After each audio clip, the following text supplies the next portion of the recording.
জীবনে এমন কিছু কিছু সময় আসে, মনে হবে এই বুঝি সব শেষ হয়ে গেল, এই বুঝি হেরে গেলাম, আর হয়তো উঠে দাঁড়াতে পারবো না। মনে হবে সব কিছু ছেড়ে নিয়ে কোথাও চলে যাই, এমনকি বাঁচার ইচ্ছেটুকু হারিয়ে যাবে। কি করবেন তখন? যখন এরকম কিছু ঘটতে থাকবে, তখন জানবেন আপনার জন্য ভালো কিছু অপেক্ষা করছে। আপনাকে তাই জিততেই হবে।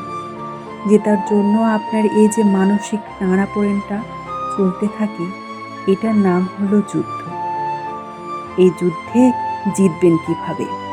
যখন এরকম ভাবনাগুলো মনের মধ্যে আসতে থাকে, এই উটকো ভাবনাগুলোকে মনে প্রশ্রয় দেবেন না। প্রশ্রয় পেলেই যে কেউ মাথায় চড়ে বসে। একটা কথা সব সময় মাথায় রাখবেন, যেখানে শেষ হয় সেখান থেকেই নতুন কিছু শুরু। কিছুতেই ভেঙে পড়বেন না। জীবন এমনি, মন্দ ভালো নিয়ে জীবন। জীবনে ভালো কিছু পেতে গেলে জীবনের মন্দ সময়ের সাথে আপনাকে লড়তে হবে। আপনি লড়ছেন মানেই আপনিই জিতবেন।